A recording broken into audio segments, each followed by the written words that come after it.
We are joined by Matheus, the founder of Lumine, the largest Catholic streaming service in Brazil.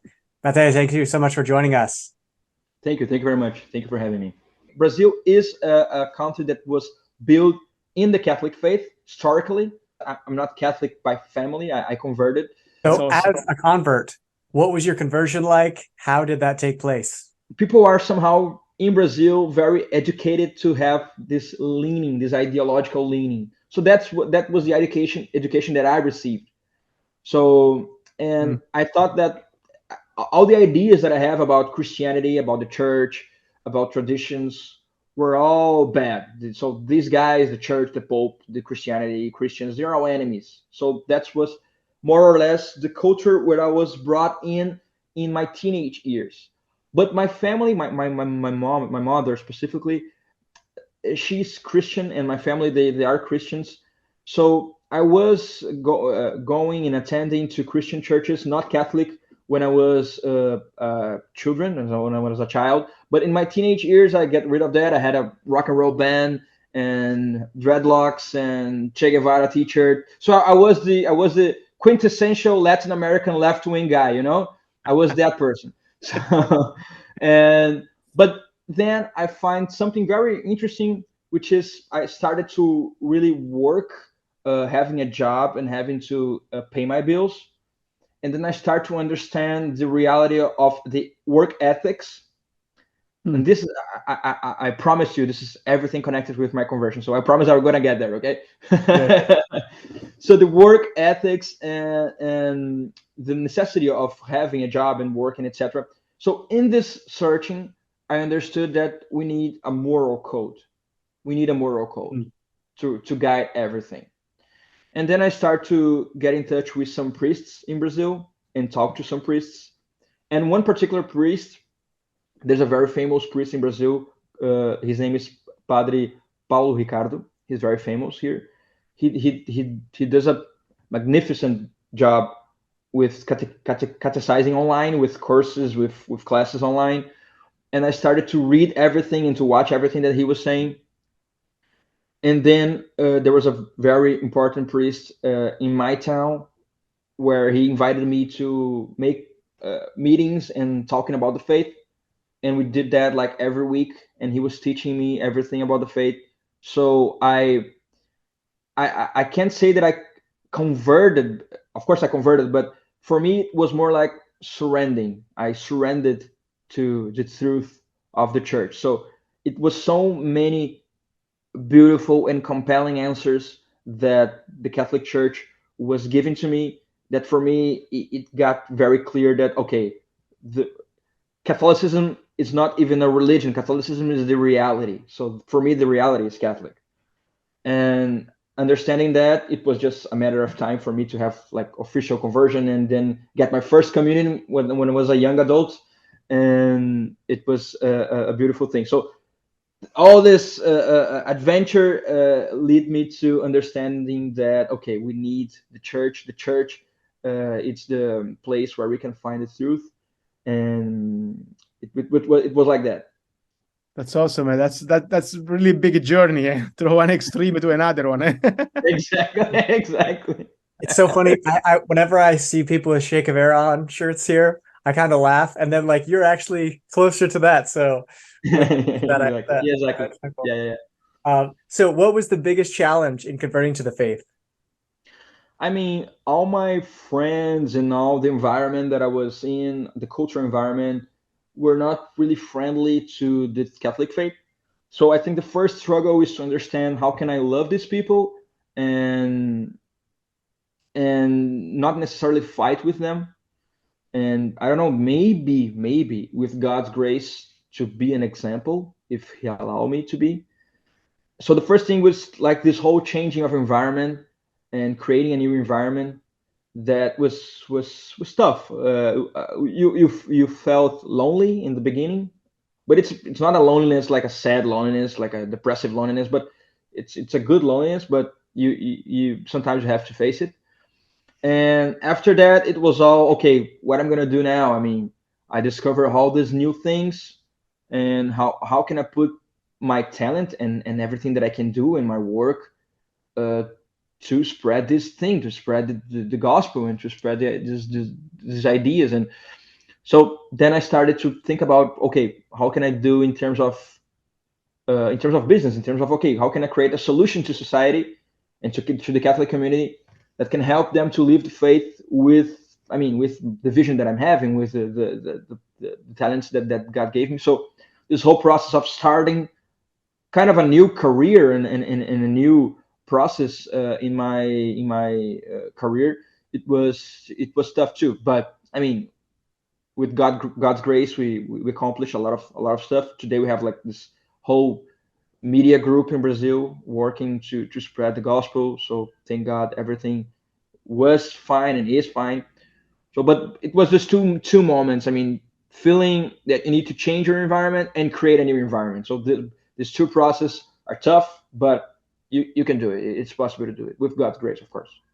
You have your own friends, your own routine, all the place where you go, all the kind of stuff. I mean, and now there is this new kind of teaching. At that point, you were 100% sure that was the truth.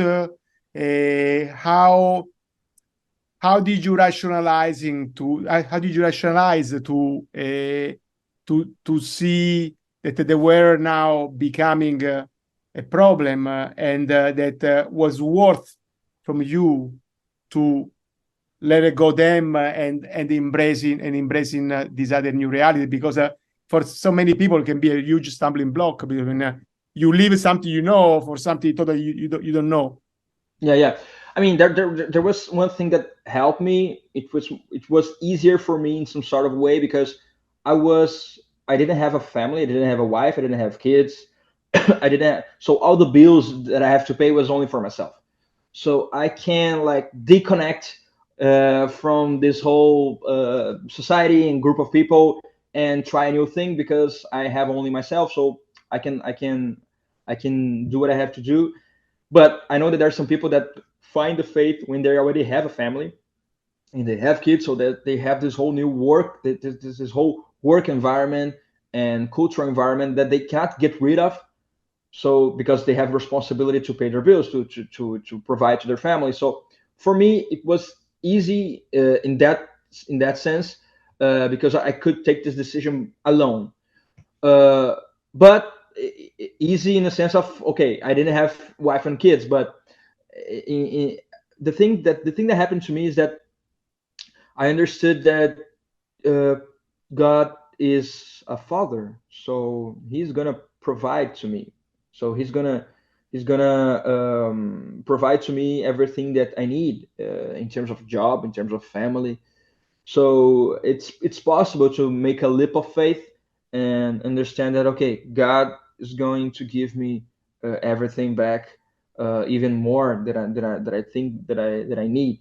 Uh, so doing this leap of faith it's important because then you feel that God really works in our lives. I mean, he really puts his finger on it, and he really changes everything. So it's sometimes it's good to be alone against the universe because you feel the presence of God, and you feel his actions more tenderly and more close to you. So I mean, it was just, okay, I believe in God. God is my father. He's gonna provide. So let's go. That is awesome. And it's especially challenging to do that, but you are blessed to be in that state in life. I hear from people all the time that are really struggling with their spouse who, you know, did not have a conversion, Yeah. So, but I know how it is once you have that zeal and you're excited, sometimes it's harder to find a spouse. How is that Yeah. process for you? Yeah, actually, I met my wife working. So we were working together in a project. We released a movie in Brazil called O Jardim das Aflições, The Garden of Afflictions. I produced it. This was in 2016. So I produced this movie, and she was the distributor. So we were trying to find someone to make the distribution, and we find her, and she's a very talented professional. And then we started to work together in this project. So we were always making meetings and talking to each other. And then we start to like each other to the meetings. So there's always that situation where you, every meetings, professional meetings, we used to attend very punctual, or maybe we are late. But if you have something that you like, you you got it a little earlier. So 5 minutes prior to the meeting, we enter in the chat room and then start to talk, etc. So then we meet working with a common goal of spreading beautiful stories. So it was a matter of time for us to, okay, so then we meet and then we start talking more about it, and we ended up marrying. So it was a beautiful thing. So in this sense, it was kind of easy because we both were working with the same goals. So we've been in touch talking about the new Manna film that we're working on. We're going to share some more information right here. The new Manna is a feature film on Eucharistic miracles that will excite Catholics like never before. The greatest way to reach the masses is, well, we all know, it's film. There are several elements that will make our movie revolutionary. The first element is live action. Here's a preview of something we have already filmed. Unless you eat the flesh of the Son of Man and drink his blood, you will not have life in you. He who eats my flesh and drinks my blood has eternal life, and I will raise him up on the last day. For my flesh is meat indeed, and my blood is drink indeed.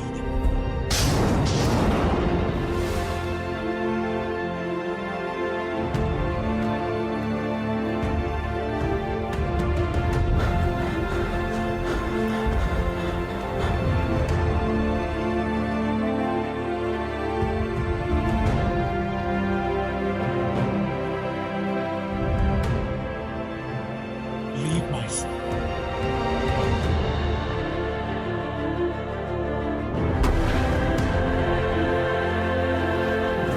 Must believe.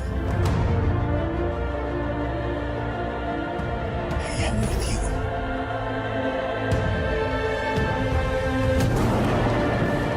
I am here. Believe. Fight. Fight, my son, fight.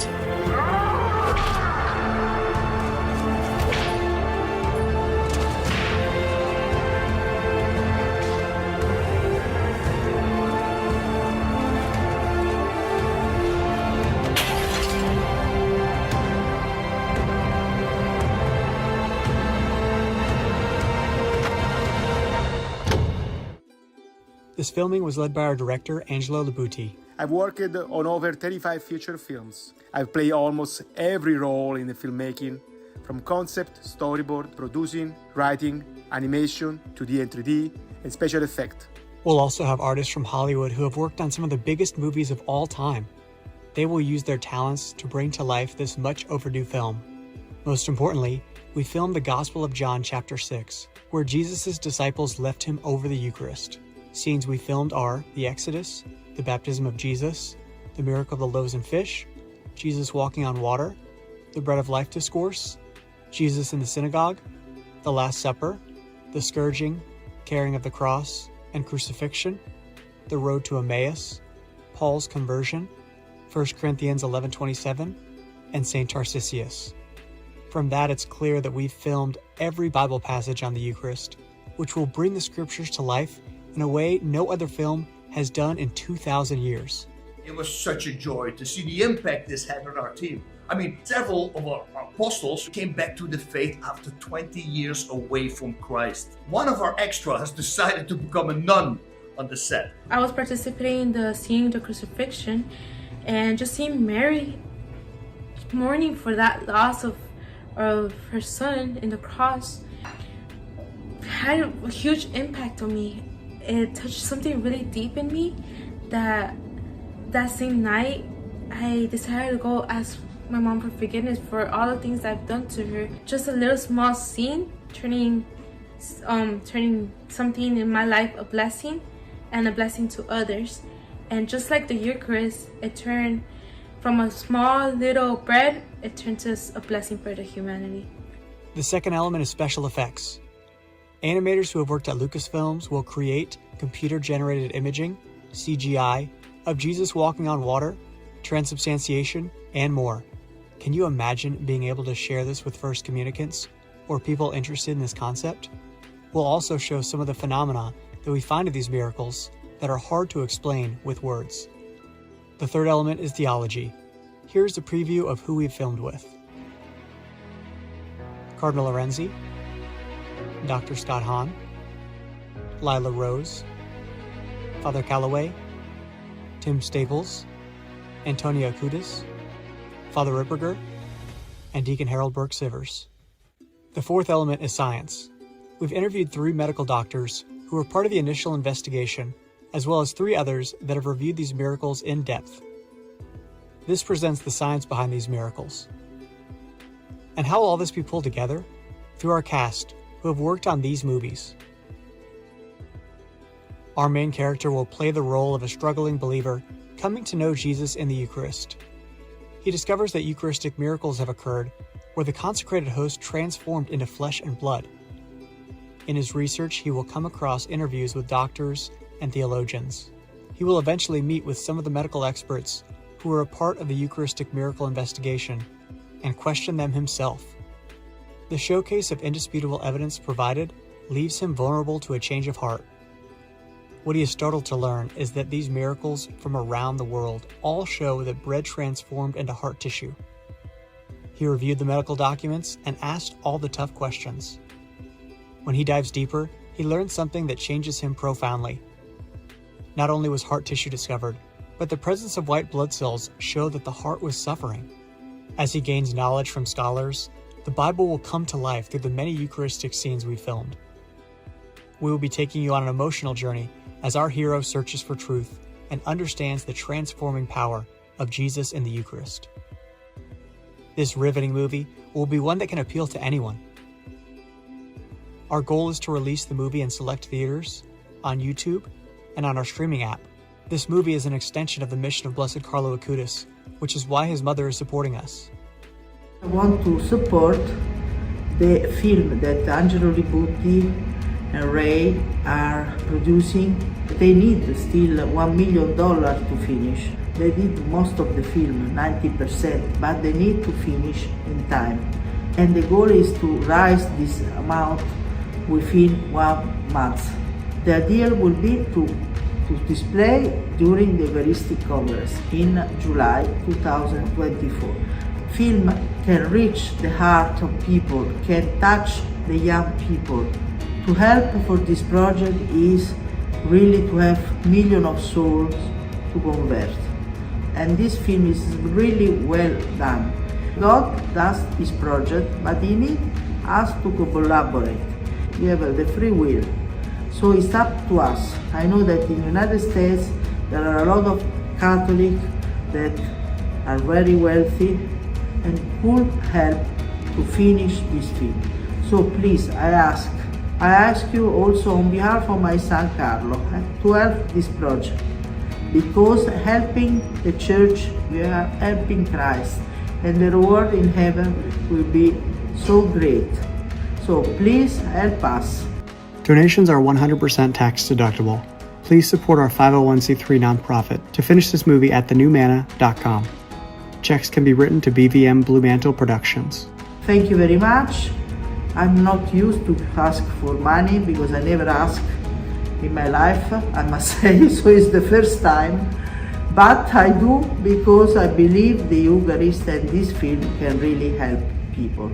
Thank you very much. We are living in a time where people think that science and faith contradict, but this movie will show that science actually points to the true presence of Jesus in the Eucharist. In fact, these findings will astound you. If you have a loved one who has left the church, this is the tool that could bring them home.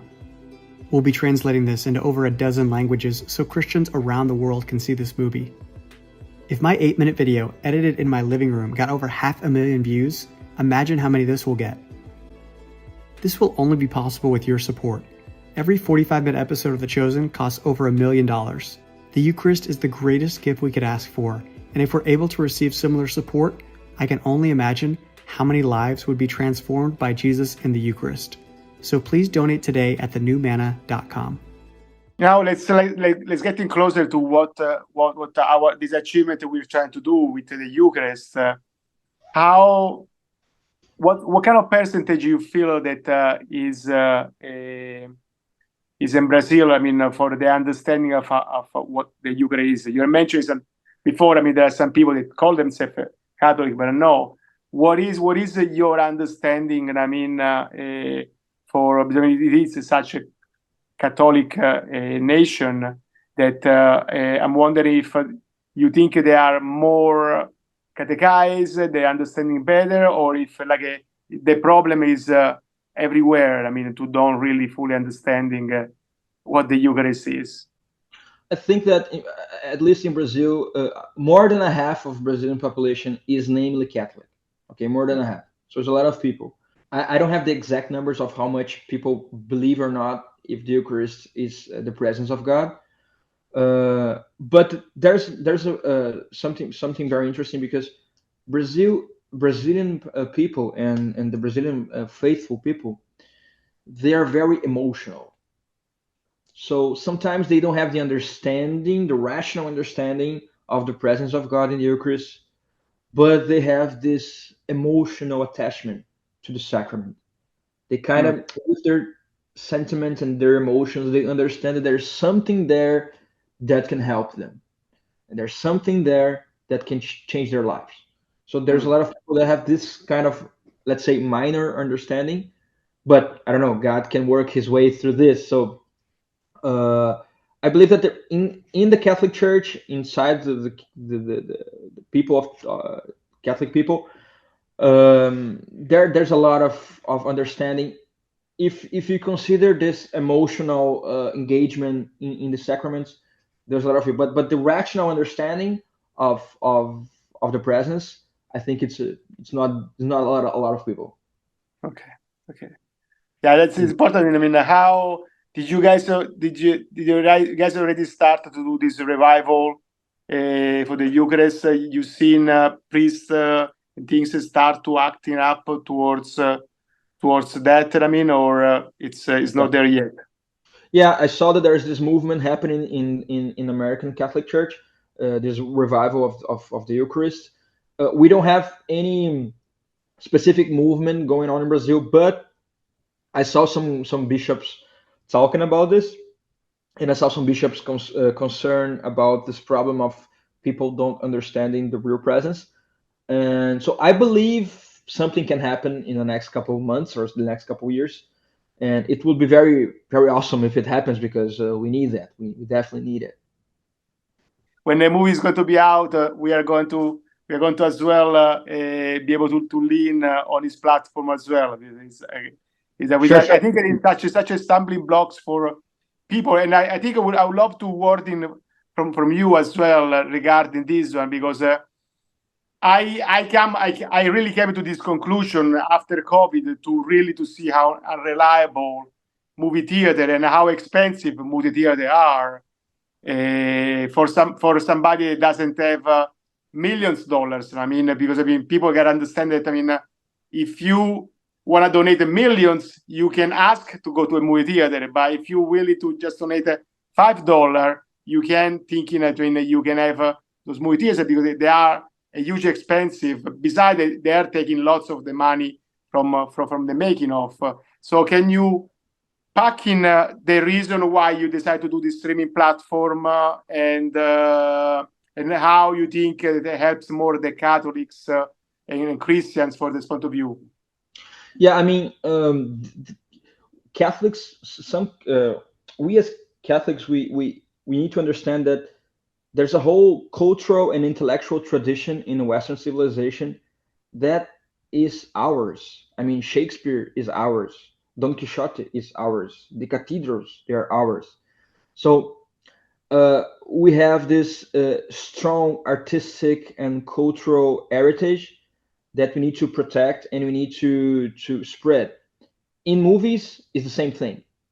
So we have a beautiful message to spread through movies. So we have maybe the most beautiful message, and we need, so when we started this streaming platform, it was with that goal. I mean, we need to show to people that Catholic faith is not something for children. Catholic faith, it's something very serious and profound and interesting and reliable and adventurous.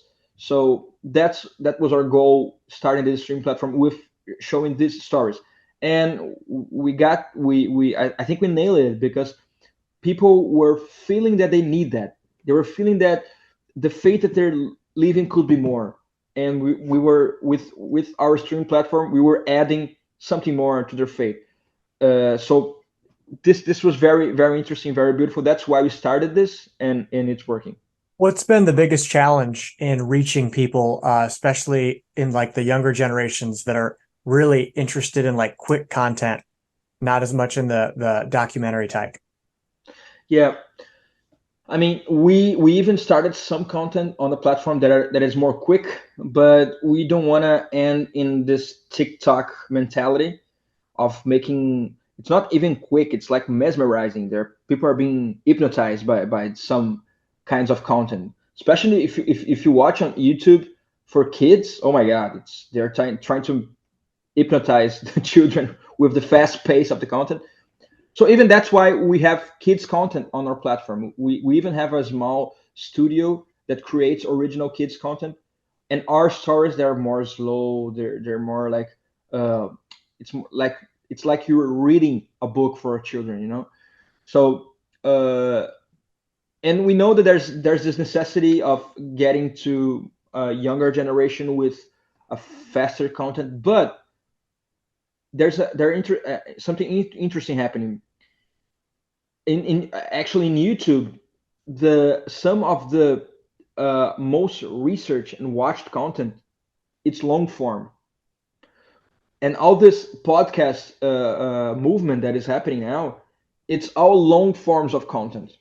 So there is a space for long forms of content, and I feel that the faster the TikTok culture goes and creates content in that type of style, I think the faster people will understand that they need something different.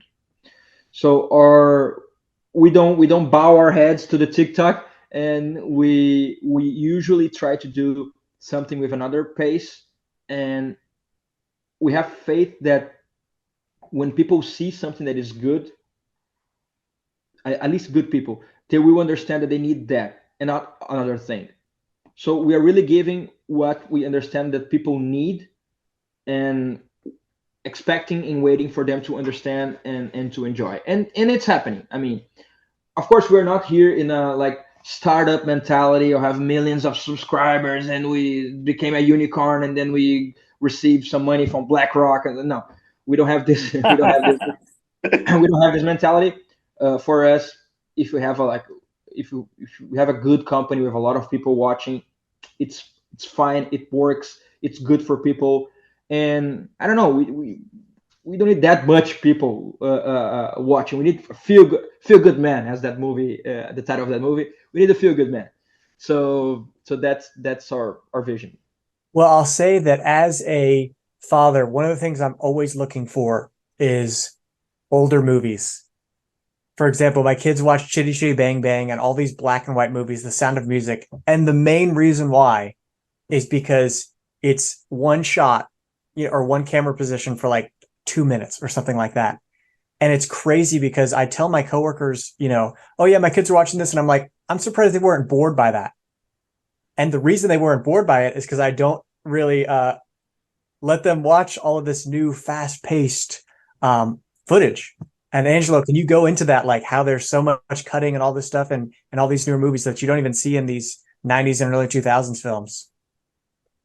Oh yeah, absolutely. I mean, it's I think it's been a big part of my my experience to study analyzing frame by frame most of this movie. And when you telling, how many shots there was there were in one scene, most of the people say no, it's impossible. And then after you're going to show the frame by frame, it's that mind that doesn't register anymore. That it doesn't see as clearly. But it is like is changing a little bit. I think mostly because there is this video game influencer where the film animation and video games, they start to kind of merging, creating this kind of new genre of filmmaking.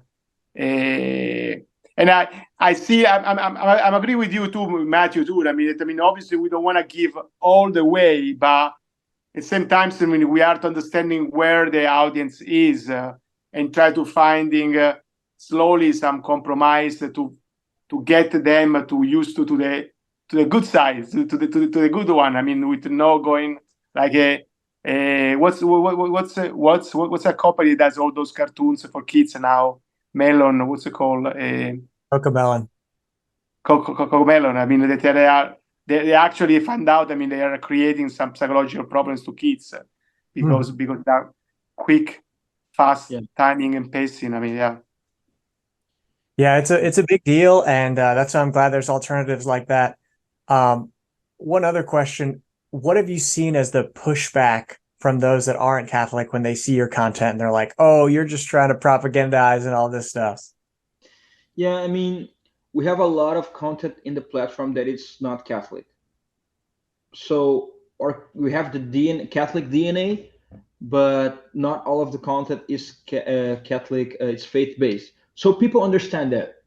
People that are not Christians or not Catholic, but not Christians, they see us and they say, okay, I understand. You are Catholic and you try to make something good for everybody. Okay, I understand, and it's good. So we have a lot of subscribers that they are not Catholic and they are there to watch other types of movies, and that's okay. That's we are here for them too. So most people understand that, and the thing is that we have some very important movies in our platform. We have movies from Andrei Tarkovsky, we have movies from Akira Kurosawa, we have movies from Hitchcock.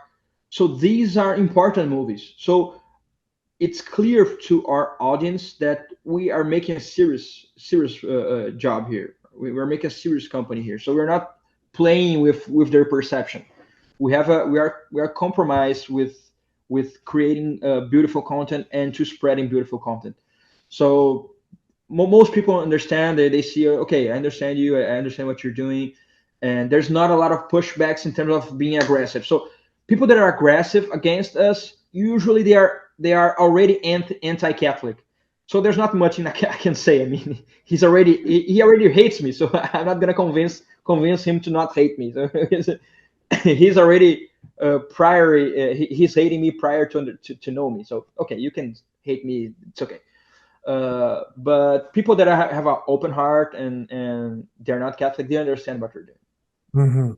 One last question I want to ask you is, what would you say to those that have so many talents but don't have the desire to like share that to help promote the faith like you have? What would you say to them?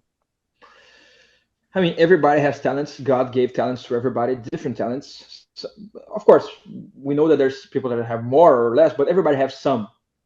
And we have this passage of the gospel. I don't know exactly how to say in English because the gospel in English it's a little harsh in language, but where Jesus is telling this story of the hidden treasures, and some people got the treasures and they make more with that, so they create more. They create more with that, and they create fruits. And there was one guy that hid in the treasure and did nothing, and God reprehends him. So with our talents are this treasure. I mean, we gotta put those talents to work and to be profitable, not in a money sense, but profitable in fruits for our communities. And it's our duty, it's our responsibility. We cannot not do this. So we have to do this. And there was a Brazilian philosopher that I knew. He unfortunately died last year, but he's a very important Brazilian philosopher. His name is Olavo de Carvalho. And one time he told me a very important thing. He quoted something to me. He said, "Trust in your ability to create new situations." So trust your ability to put your talents to work and to create a new thing. that people will enjoy, a new environment, a new culture. So this is something that it can be done. It was done a lot of times in history. So it's possible to be done again. So if you have any talent, and of course everybody has, but if you see that you can use your talent for good and for the gospel, do it, because we can create new situations. We can create a new environment. We can create a new culture. We can create new works of art. So it is possible, and we gotta do it. How the Eucharist change you, and how you would explain it to somebody like you when you're back then with your Che Guevara and threads and super hippie lifestyle. How you think you would understand or taking in easier if you probably were worded differently? I mean, you never thought about it, and what is it? Yeah, I mean, without Eucharist, the world is a battle of ideas. So all this kind of ideas and philosophical ideas that people are discussing what is right and what is wrong. But the Eucharist is the presence of God physically, his holy presence there. So it ends all the discussions. And we have miracles that support this, and have a lot of philosophical discussions. I know that we have, but without the real presence of God, this world is a big discussion, and His presence and this discussion. Uh, I remember I received my first communion when I was 22, I believe, 22 years old, and I remember it was in a Carmelite convent. That's how you say it, Carmelite convent. Yeah, Carmelite. Yeah, and it was regular mass with that priest that teach me everything about the faith. And I remember it was few people. I mean that there was like 7 people or something, some friends and stuff. And I entered on the line. I was the first, of course, because we were first communion. So when I received the Eucharist for the first time, I got back to the bench, and I nailed it, and I felt inside of me uh, uh, something saying that, okay, this is the happiest moment of your life. It it's the happiest thing that can happen to you. It will not get better than that. I mean, this is the place, and this is the thing, and this is the happiest moment of your life. And it really was. I really felt that. And after that, I have this feeling of this strong feeling of it was like there was more rooms inside of me, so there's more space inside of me. Okay, I can be more, I can do more. There's a lot of other spaces inside of me in my interior life that I didn't know that existed prior to that. And it was really a new discover of myself through the Eucharist, of who am I, right? And it changed my life completely. It changed my life completely. It was the thing that changed my life. It was that. How have you seen the impact of streaming on people? I have a YouTube channel, so I see all the time like amazing comments, and it's so exciting to see that. On your end of it, do you have any stories to share? Yeah, there's some stories, and was one in particular that December last year we released this movie free on YouTube called O Sim de Maria, Mary's Yes. It's a translation. Actually, if you search for Mary's Yes Lumini on YouTube, you will find it, and there is English subtitles, so we can watch with English subtitles. So we released this movie, and this movie it's a docudrama. So there's documentary scenes, and there is feature scenes where we present the life of 4 different women, and how they live their vocation as women and as women of faith. So how the yes of Mary is presented in their lives. And we released this movie in December. It was very successful. There's a lot of views on YouTube with this video. But there was something that happened during the movie, because in this movie we talk about 4 different stories, 4 different women. One of these women, it's Letícia Casarré. She's married to Juliano Casarré, which is a very famous Brazilian actor, and they are Catholic, and they have a daughter that is facing health problem. She was at the hospitals. It was a very difficult situation, and her story, when she's telling her story and the story of her family in the documentary, is very compelling. And there was a situation where a mother sent us a message where it was a mother in labor and starting to get in labor, and they were watching live the streaming, and there was a problem during the labor with the kid, and it was a problematic situation, and the doctors didn't know what to do, and there was a TV with the live streaming happening, and she decided to pray watching the movie, and to pray to our mother to help her. And suddenly they did like a examination again. The problem have fade away. Like it wasn't there anymore. The doctors That's didn't know. amazing.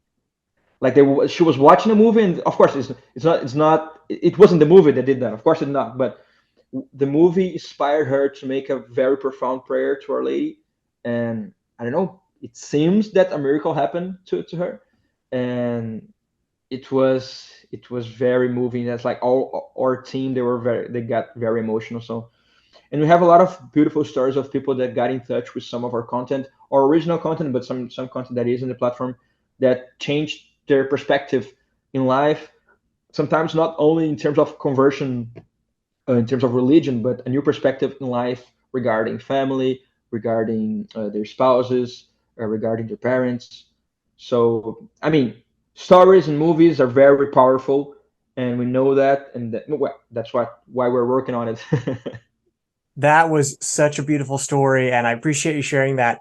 What would you say to people that don't really grasp the concept of a well-produced film? That's one of the challenges Angela and I have come across is people think that you can get this done with like a couple $1,000s, but that I feel like that really breaks it to the next level. What would you say on that being in this realm in Brazil? Yeah, making movies is an expensive endeavor. So it's expensive by nature. So involves a lot of people, a lot of different talents, a lot of equipment, and I mean, but you gotta do it. I mean, there's no other option. I mean, we have to do it. I mean, there's this idea that a movie it's a synthesis of different art languages. So, for example, in movies you have photography, you have music, you have acting, you have words, you have this whole movements of cameras, of colors, etc. So it's like we're synthesizing theater, literature, music, etc. in one language. So it's very powerful. It's very compelling. So it's everything there. And if we want to spread the message of the gospel, we gotta use that. I mean, there's a beautiful story of a Brazilian saint. He's from Spain, but all of his life he lived in Brazil. His name is São José de Anchieta, and he catechizes the Portuguese people and the indigenous people from Brazil and the Spanish people. So everybody was catechized by him. Europeans or not, they were all catechized by him. And one of the things that he did, it was create plays, theater plays. So he created plays to explain the gospel and to spread the gospel message with plays. So he used art and poetry. He was a poet too. So he uses plays and poetry to spread the gospel. So we are in 2023. So we don't have much plays and theater plays going on, but and even poetry is not a thing in our society, but movies are. Movies and cinema and movie content. So this is something that we gotta do it. And in Brazil, we have a lot of very talented people. There's a lot of talented people that they're from Brazil that they work in American industry too. So we are a country that have a lot of talented people, and we gotta put this talent in the work for the church and for the gospel. So that's what we're trying to do. So what's the faith like in Brazil? Well, namely, Brazil is the biggest Catholic country in the world, right? Namely, but we have in Brazil an expression.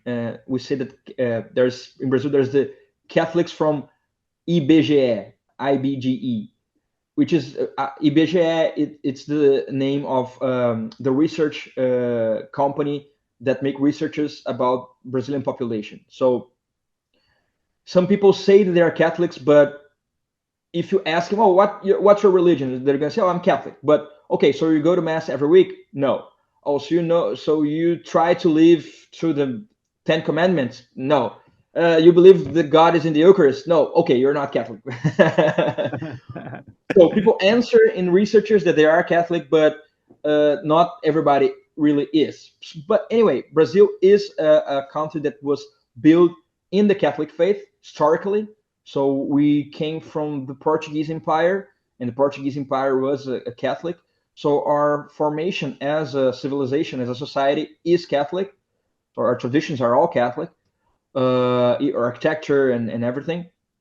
But there's a lot of cultural shifts in the last century, specifically. And today we're still Catholic, but there's some struggles there. I think it's somehow pretty similar with what people are facing in the United States as well. And but it's a beautiful country. There's a lot of, and there's a new movement happening there. There's more people fighting faith or finding faith again. I mean, there's a lot of people that their grandparents were Catholics, but their parents are not anymore. I don't know why. And now these young adults and these young people and youth, they're finding faith again. So there's this whole new movement happening in Brazil, very beautiful. I'm kind of part of that because I'm not Catholic by family. I converted, so I'm kind of in this particular situation. And so anyway, there's a new movement happening. It's very beautiful, and so let's see if we can revive the Catholic roots of Brazil. So, awesome. as a convert, what was your conversion like? How did that take place? Yeah, I think kind of a little bit unusual, maybe, at least in terms of how people convert from the stories that I heard in the United States. Technology is so needed today, and I'm glad to see you've gotten so involved with that. Can you tell us more about the company and why you were called to that and the impact that you've seen it's made? Sure. Actually, everything started, the Lumine started in 2019, but we started another company in 2018, which was a subscription book club. So we started actually as a subscription book club in 2018. We still have the subscription book club until this day. It's growing. It's a very beautiful thing. We create beautiful Catholic books in Brazil through a subscription. So every month, our subscribers, they receive in their home a beautiful box with a beautiful book. So we started this company in 2018, but we understand that we could do more. We understood